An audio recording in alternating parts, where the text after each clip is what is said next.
The creation and establishment of the Sikh identity is a story you need to hear. Let me explain. Before looking in between the years 1469 and 1839, let's travel to the land of five rivers, Punjab, where it all started, the literal northwestern gateway to the Indian subcontinent, through the Hindu Kush and Khyber, towards the military indefensible Punjab plains. Alexander, the White Huns, Taimur, Mahmud of Ghazni, Babur, Nadir Shah, Abdali. Every generation of Punjabis born was knowing a new invading army could be coming from the northwest.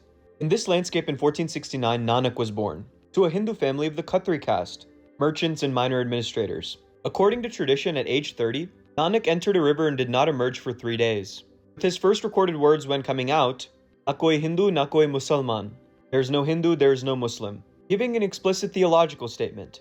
God is formless, infinite, and belongs to no caste, no ritual system, and no administrative religion, criticizing both the invading ruling class and homegrown stupidity. Now, Guru Nanak made some pretty big innovations. The langar, the community kitchen, or if you wanted to hear the Guru, you gotta sit on the floor in a single line, the pangat, eat the same veggie meal as everyone present, and with the Guru Granth Sahib, Sikh scripture, including not only the writings of Sikh gurus, but devotional compositions of Hindu bhakti saints, works from Muslim Sufi poets, and like Kabir and Ravidas, who belong to the Untouchables. The holiest book of this new tradition was written in the voices of the silenced, yet still persevering. Even looking at the Gurmukhi script, it breaks both the prestige of Sanskrit and Persian, designed for ordinary people without any priestly intermediary. For the first 150 years of Guru lineage, Sikhi was in a state of tension, specifically with the ruling Mughal Empire. However, these invaders from Central Asia had very different relationships with Sikhi. Akbar himself visited Guru Amar Das, even donating land to the community. But under his son Jahangir, things changed. It started when the fifth Guru, Guru Arjan Dev, had completed the compilation of the Adi Granth and built the Harmandir Sahib at Amritsar, a shrine that would become the Great Golden Temple. Jahangir saw it as a political threat. In 1606, Guru Arjan Dev was arrested and seated on a burning iron plate, with burning sand poured over his body, and then immersed in boiling water over multiple consecutive days, dying in Mughal custody. When the sixth Guru, Guru Hargobind, was 9 years old, his father was tortured to death and made a decision no Guru before him made, asking for 2 swords to be tied around his waist, one named Miri, temporal and political authority, and the other Piri, spiritual authority, stating that from this point forward, spiritual purity without military and political power was straight vulnerability. Building the Akal Takht, the throne of the Timeless One directly facing the Golden Temple, being where the Guru held court, physically embedding the synthesis of the saint and the soldier. And every Sikh who visits Amritsar and who walks in between those two buildings understands this relationship. Under the subsequent Gurus, the Sikh community began to grow, bringing the Jat communities in their fold. The Jats were fierce, tribal, and agrarian, added a very spiritual and defiant energy to the Sikhi, becoming a community that combined theological sophistication with marital instinct. Then came Aurangzeb, coming to power in 1658 and turning towards the Islamification of India, the Sikhs of Punjab becoming a specific problem to him, an organized armed community with its own institutions. In 1675, Guru Tegh Bahadur, the 9th Sikh Guru, was called to help by the Kashmiri Pandit community, saying Aurangzeb's governor was running forced conversions. Guru Tegh Bahadur was neither Kashmiri nor Hindu in the institutional sense, but he still traveled to Delhi and presented himself as the defender of the Kashmiri Pandits. He was arrested and given the choice of conversion or death, choosing death, and was martyred, publicly beheaded on November 11, 1675. The Sikh tradition honors the 2 individual men, gave the final rites to his head and his body, calling them Gur Ka Beta, or the son of the Guru. The execution was meant to show Mughal authority, but instead produced the 10th Guru, Gobind Rai. He was 9 when his father was beheaded, deeply spending the next 24 years. Educated in Sanskrit, Persian, Punjabi, Rajbhasha, and Arabic, being a poet writing Chandi, a military poem about Durga Ma, viewing and admiring Ram and Krishna as warrior archetypes, explicitly writing, "I've heard of them but I know them not. I concentrate only on the holy feet of my formless Lord." Viewing Ram and Krishna as not gods to be worshipped, but men who were fed up and got the discipline to face the Ravanas. Mughals were now the Ravanas. On the first day of the month of Vaishiki in 1699, Guru Gobind Singh assembled the largest gathering of people the Sikhi community had ever seen. He came out of his tent with a sword and asked for a head. Each time a volunteer went into the tent, he'd come back out with blood dripping from the sword, asking again. When it was over, the 5 men, Daya Ram, a Khatri from Lahore, Haram Das, a Jat from Delhi, Himmat Rai, a water carrier from Jagannath, Hukam Chand, the calico printer from Dwarka, and Sahib Chand, the barber from Bidar, all emerged unharmed, becoming the Panj Pyari, 5 beloved ones and the founding members of the Khalsa. The Guru then asked the 5 to initiate him, became the disciple of them, becoming a community of equals under the Guru. the eternal Guru Granth Sahib. We gave them 5 articles of faith, designed to combat specific strategic problems. Kesh, uncut hair covered by turban. Ara, a steel bracelet worn on the dominant wrist. Anga, a small wooden comb. Chera, a specific style of undergarment. And the Kirpan, a steel sword, making every member permanently identifiable. No hiding. 5Ks are an enforced commitment. This is who you are, and everyone should know. A community that can be confronted or not at all. Also abolishing all caste surnames. All men took the name Singh, lion, and women, Kaur, princess. When Aurangzeb found out, he began laying siege immediately. In 1704, Aurangzeb sent a message swearing on the Quran, abandon the fort and your forces will receive safe passage. It was a lie. What happened in December 1704 is what everything that follows needs to be measured against. Ajit Singh and Jujhar Singh, age 18 and 14, 2 eldest sons of Guru Gobind Singh, died in battle. The Guru escaped, but his mother and his 2 younger sons, Zorawar and Fateh, age 9 and 6, given to the Mughal governor Wazir Khan by a family who used to work for the Guru's household. Wazir Khan said, convert or die. The boys refused. Wazir Khan then bricked the little boys alive, mortar and brick around their small bodies as they stood, layer by layer, but the wall collapsed. They were then beheaded, their grandmother dying of shock. Guru Gobind Singh was somewhere in the forests alone, scattered army, 4 lost sons, and his mother. The Mughals expected despair. Instead, they got the Zafarnama, wrote in Persian, the Mughals' own court language. It's moral evisceration, dismantling Aurangzeb's supposed divine authority, calling him an oath breaker, a man who swore on the Quran and lied, mocking the military campaigns, saying that his 4 dead sons are still breathing on through the Khalsa, saying when all avenues have been explored, peaceful means have failed, it is righteous and permissible to draw the sword. Apparently the records say that after Aurangzeb read this letter, he was destroyed by it, spending his final years against the Marathas in deep guilt, dying in 1707 knowing he lost the moral argument. He shaped his identity and legitimacy on having. Now before Guru Gobind Singh died in 1708, he met a man, Madhodas, being initiated into the Khalsa with the name Banda Singh Bahadur, who moved north in 1709, and by the time he reached Punjab, Sikhs were joining in the thousands, carrying the memory of the Sahibzadas, the martyred children. He moved first to Samana in 1709, home of Jalaluddin, beheader of Guru Tegh Bahadur, with Shashal Beg and Bashal Beg being the men who executed the younger sons. Banda Singh arrived and the city was put to the sword. He moved towards Sirhind in 1710. Wazir Khan, the man who ordered the boys bricked alive, fought at the Battle of Chaparchiri. On May 12, 1710, he was routed and either dragged through the streets with his body tied to an oxen until he was torn apart slowly or beheaded. The chronicles being consistent that his end was absolute and public. They then systematically tore down Sirhind, to the point where for 2 centuries after, it became a tradition for any Sikh who was passing by Sirhind to pull a brick and throw it into the river. But Banda Singh didn't keep the land that he conquered. He abolished the feudal landlord structure, distributed land ownership directly to the people farming it, destroying oppression. But Banda Singh was eventually cornered and besieged in 1715. He was against an imperial machine. He was captured with approximately 700 other Khalsas and brought to Delhi in chains in a public spectacle. 100 Sikhs beheaded every day. If they converted, being spared. Not one of them converted. The chronicles even saying that prisoners were arguing over who would be beheaded first. They tried to break Banda Singh.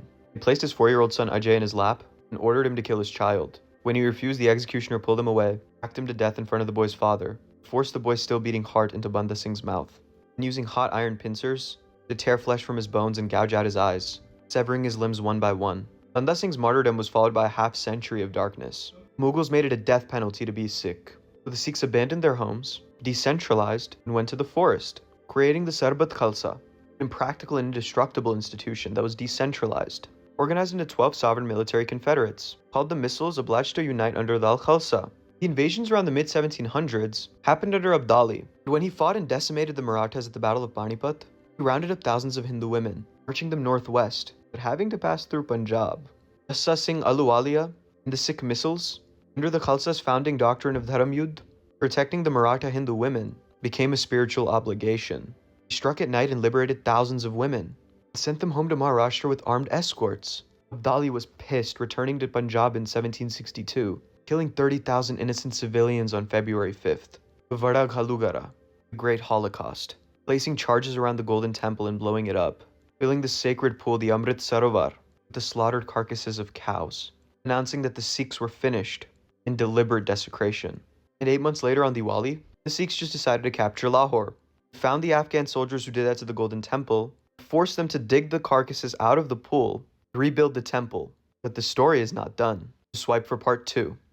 Part 2.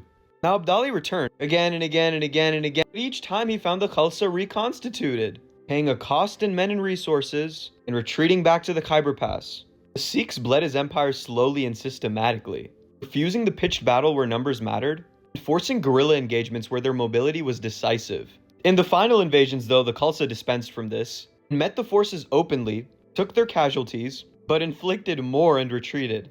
Every Sikh life spent bleeding Abdali's treasury to the eventual moment that the Afghan Empire would be too exhausted to come back. And that moment came. Abdali withdrew permanently. The Mughal Emperor continued its terminal decline, and in the power vacuum, the Sikh missiles, the 12 sovereign confederacies, who at this point had spent 50 years in battle, in forests, forging cavalry moving at speeds no army could comprehend, and developing tactically sophisticated commanders, began consolidating. Maharaja Ranjit Singh, born in 1780, unified the 12 missiles and took Lahore by 1799.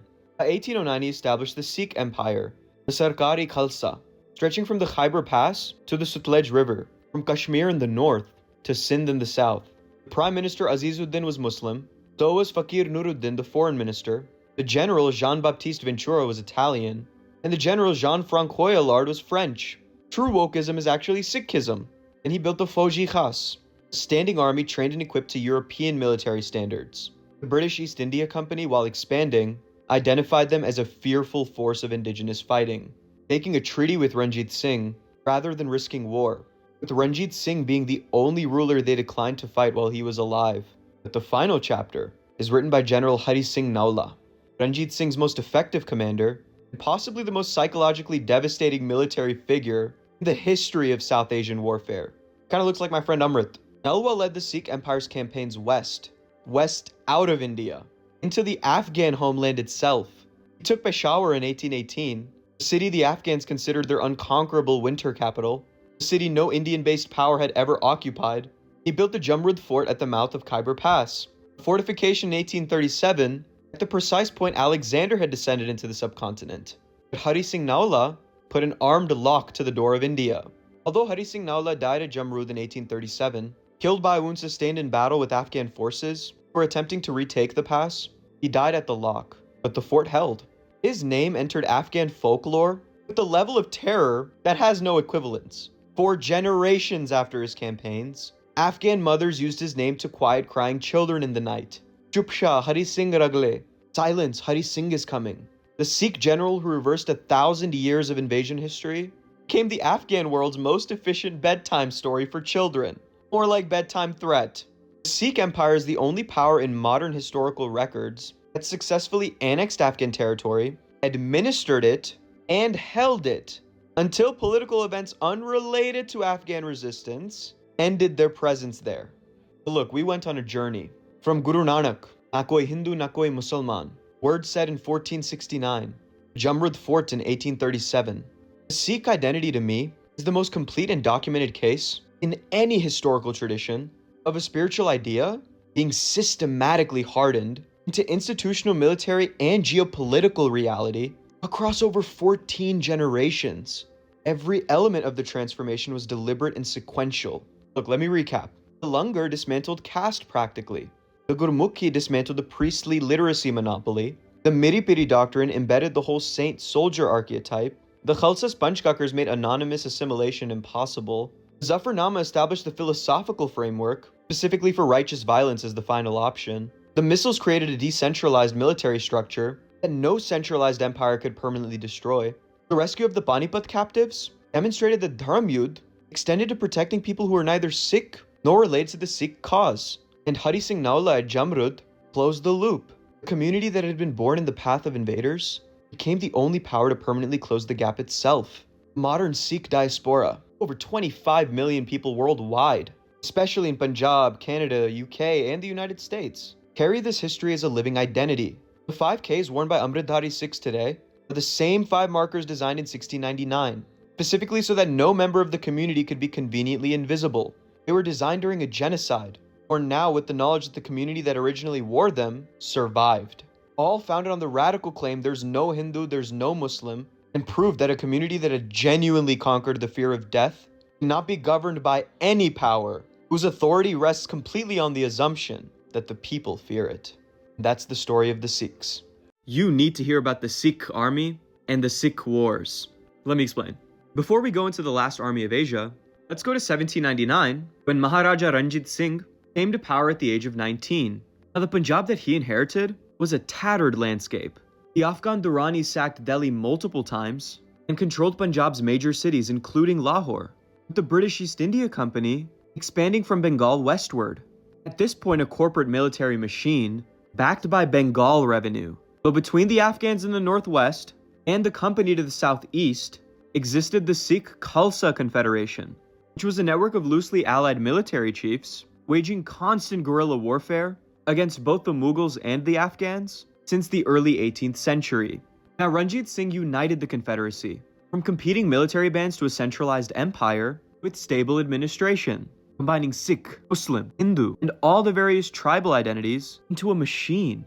But the military part of his machine was a powerhouse, fully indigenous, deliberately rooted in Sikh culture, and using the best military expertise available in Asia from the 1820s and 30s.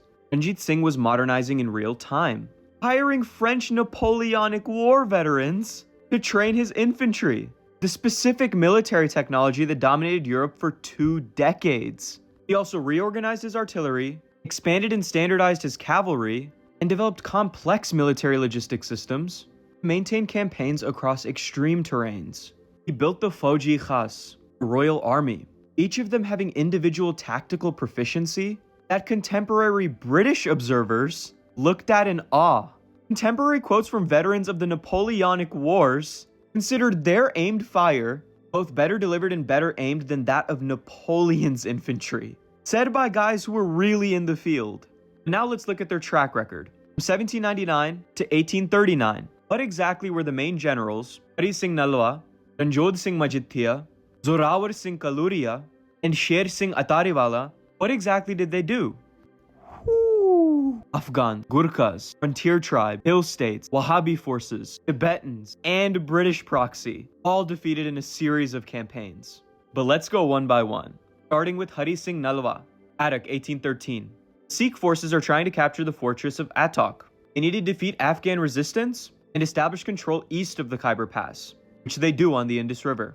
Then Kashmir 1819. Sikh forces under Misr Diwan Chand capture the Kashmir Valley, ending centuries of Afghan rule and incorporating the territory into the empire. Then Multan 1818, a fortress city in southwestern Angkor of Punjab, taken from Afghan allied forces. Then Peshawar in 1834. Peshawar, the capital of the Afghan Durrani Frontier Administration, in the hands of Hari Singh Nalwa, being reoccupied by a non-Muslim army for the first time since the year 1001, reversing 833 years of history due to the 1823 Battle of Nowshera. Then you had Kangra in 1809. This was the Gurkhas, the Nepal Gurkhas. They were halted by Sikh forces and ended their western expansion.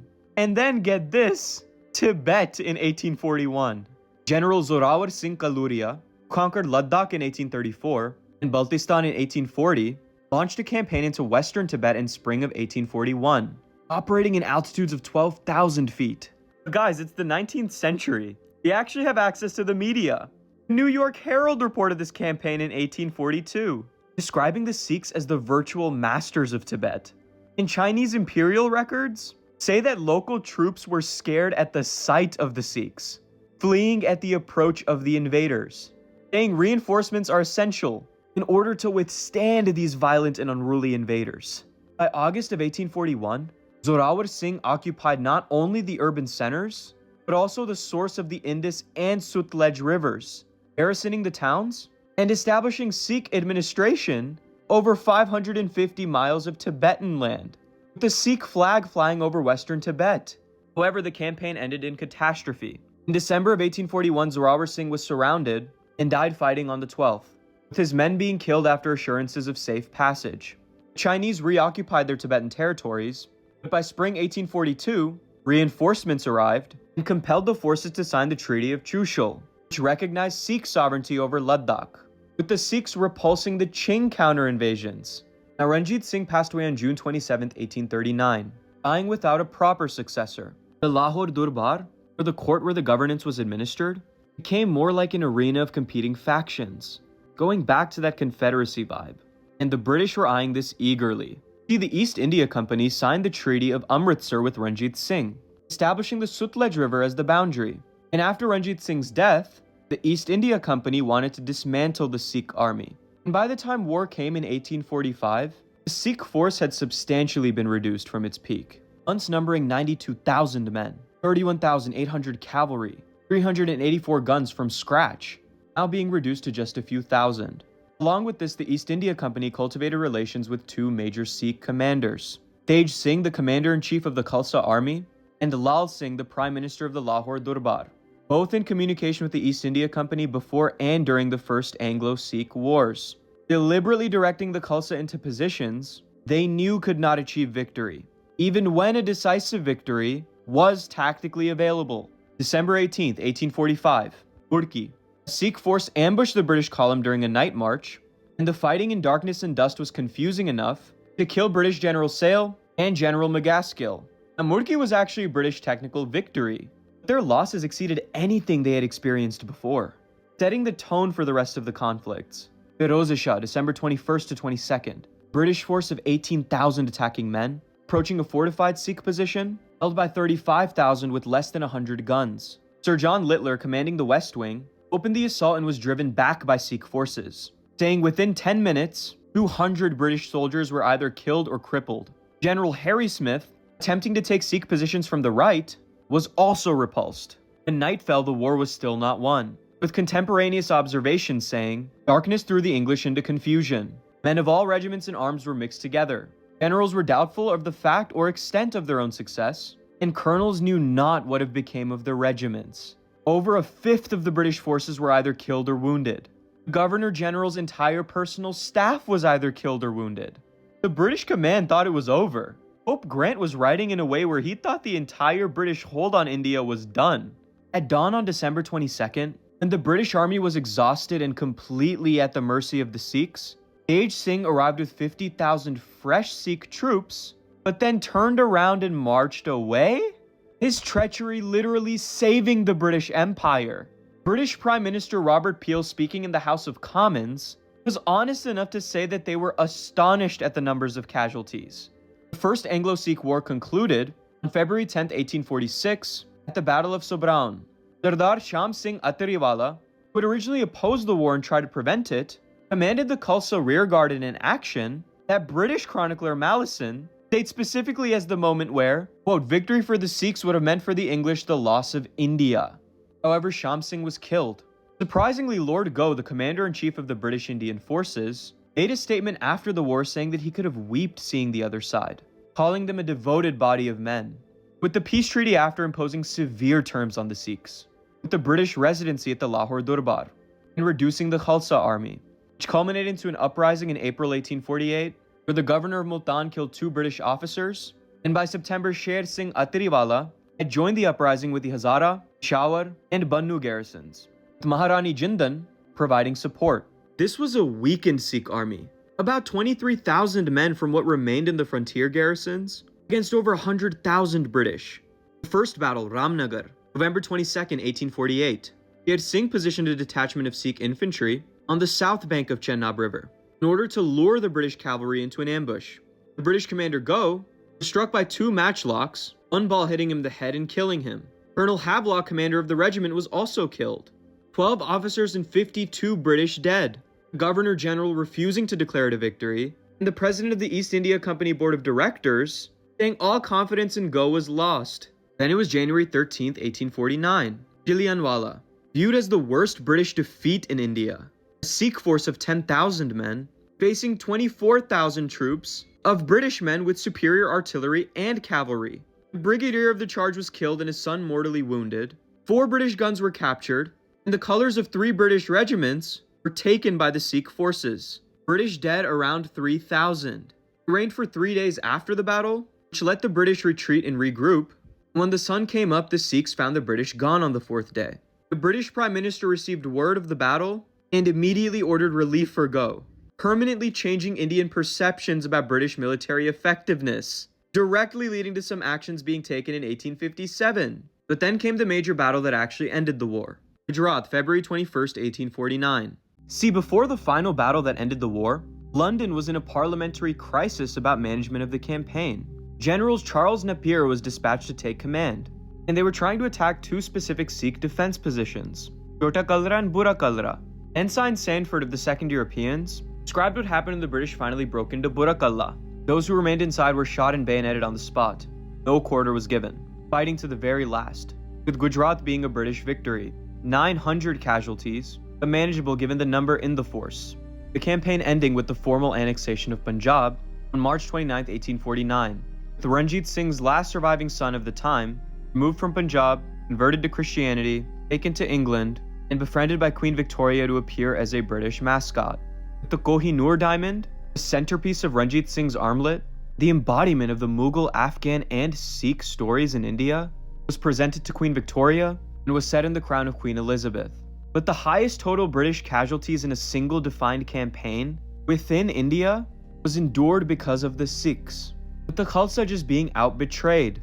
The annexation of Punjab was invaluable to the British, labeling the Sikhs as a martial race and sending them disproportionately across the empire to fight in conflicts. Generations and generations of men under the colonial yoke with no autonomy and no indigenously displayed identity, simply subjects of an empire, still creating a distinct reputation for Indians overseas, with the Sikh regiment becoming especially decorated in the Indian army, with their later actions under the British being compared to even Thermopylae, but at a time, not could've, not if they developed, at an actual point in time, the Sikh army was the army of Asia, building the finest military machine in the history of the Indian subcontinent, defeating the Afghans who dominated Punjab since 1001, halted the Gurkhas who fought the British to a standstill, invaded the Qing Empire and secured a treaty at 12,000 feet, and on the night of December 21, 1845, came within a single order that Tej Singh refused to give from completely eradicating the British army in Punjab